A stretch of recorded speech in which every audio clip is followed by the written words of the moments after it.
কিছু মৌলবী নামধারী প্রতারক তৈরি করলো এহসান আল এহসান নামে এহসান গ্রুপ। মুনাফেক এইরকম একটা সুদকে বলেছে জগতের জন্য এহসান। সমস্ত ফাতাওয়ার কিতাবে একমত, চার মাযহাব, মুস্তাহিল্লুল হুরমাতি কাফের।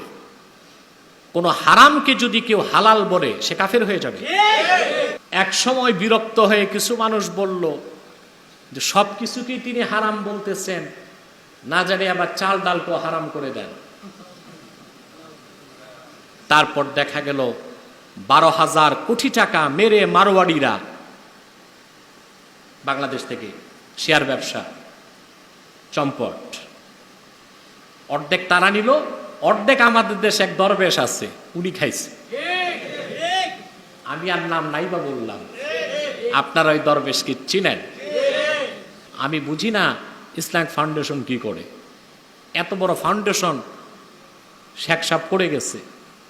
হ্যাঁ, বুক ভরা আশা নিয়া যে ফাউন্ডেশন সারা দেশে ইসলামের পক্ষে কাজ করবে। উযু করার সময় নিয়ত করবেন, আল্লাহ এই হাতে সুদের টাকা ধরব না, ঘুষের টাকা দিব না,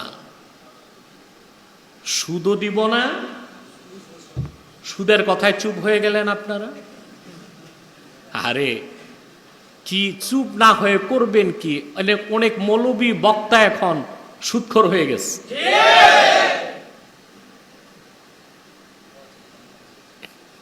এসব কিছু পচা বক্তার কারণে দেশের ওলামায়ে কেরাম প্রশ্নবিদ্ধ হয়ে যাচ্ছে। প্রাসঙ্গিক বলতে হচ্ছে, আজ থেকে 12-13 বছর আগে বাংলাদেশটাকে গ্রাস করেছিল ডেস্টিনি।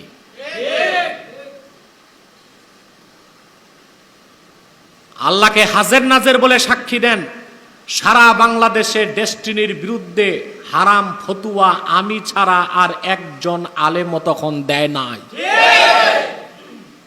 কেন? তারা তো জানতেন এটা হারাম। এক সময় এই জাতি সচেতন হলো, আলহামদুলিল্লাহ। তারপর ডেস্টিনি লাইফ সাপোর্টে চলে গেল, এখনো লাইফ সাপোর্টেই আছে। কথা বলেন না? এরপরে আসলো ইউনূস সাহেবের মাইক্রো ক্রেডিট, ক্ষুদ্র ঋণ। আমরা জাতিকে এই বিষয়ে সতর্ক করেছি। আমাদের প্রতিটি ফাতাওয়াই জাতি দেখেছে, তাদের কল্যাণে আমরা বলেছিলাম। শেয়ার ব্যবসার ব্যাপারে আমি সতর্ক করেছিলাম।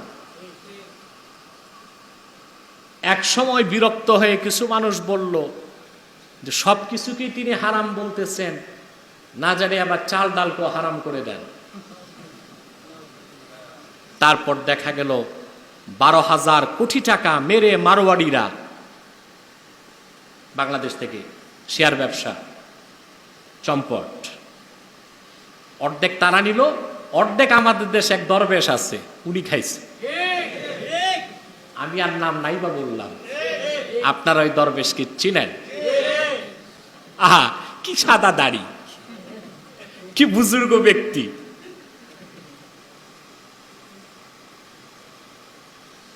কাল কিয়ামতের দিন তার সম্পদ যদি উঠানো হয়, তার প্রত্যেকটা সম্পদের ইট এবং কোনায় কোনায় বাংলার মুসলমানের রক্তের দাগ পাওয়া যাবে।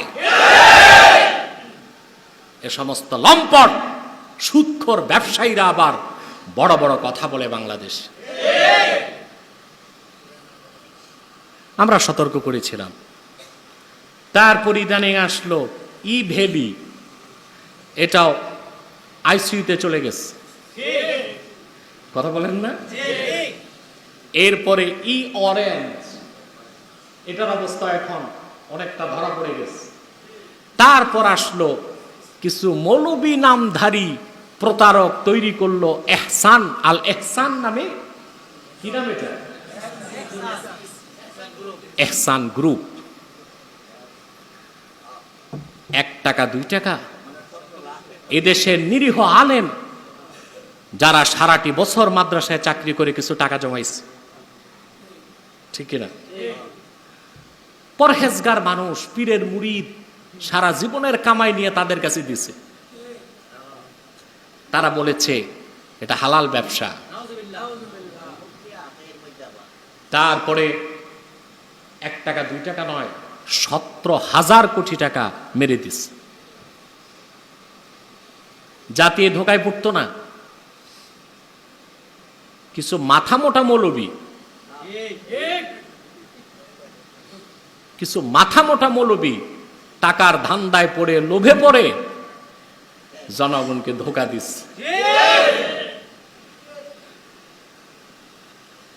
এই মৌলবীদের শুধু মাথা মোটা?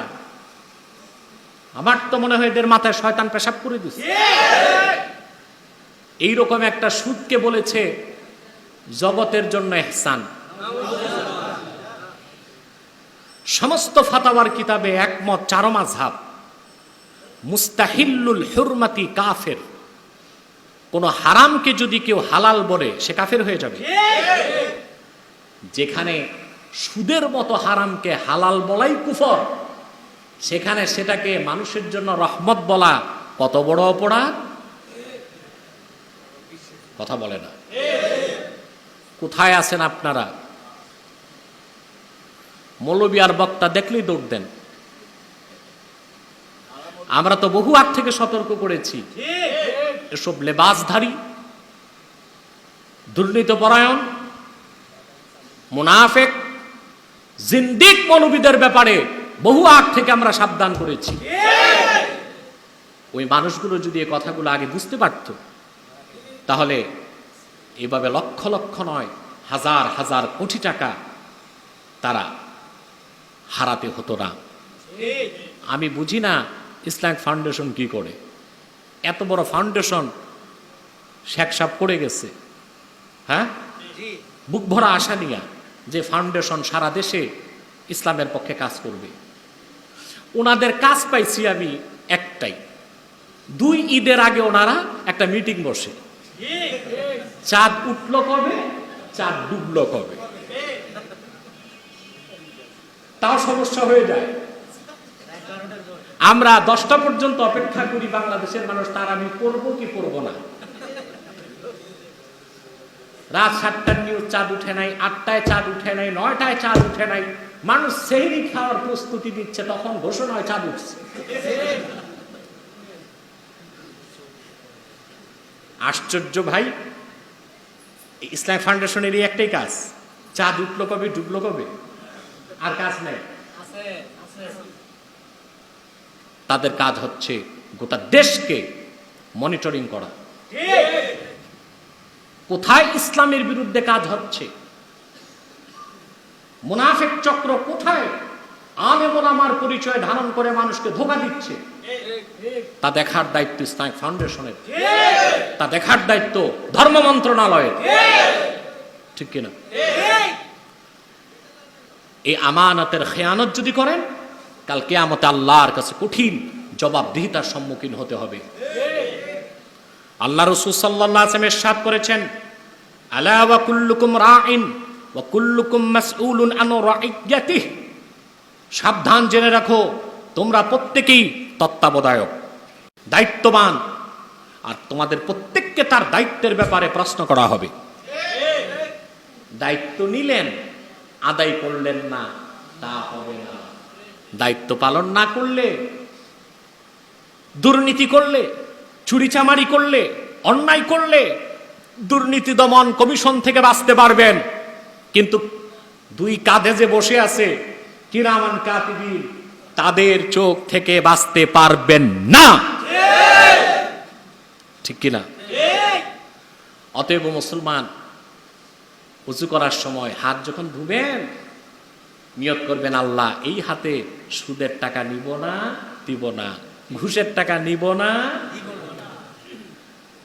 পা ধোয়ার সময় নিয়ত করবেন আল্লাহ এই পা নিয়ে তোমার ঘর মসজিদে যাব, আমি সিনেমা হলে যাব না, মদের বারে যাব না, ক্লাবে যাব না, ইসলাম বিরোধী কাজ হয় এমন মিটিং মিছিল অনুষ্ঠানে যাব না।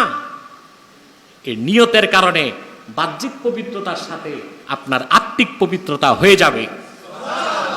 আল্লাহু আকবার বলে যখন দাঁড়াবেন, আল্লাহর রহমতের নজর আপনার দিকে চলে আসবে। নামাজ যত লম্বা হবে মজা ততই পেতে থাকবে।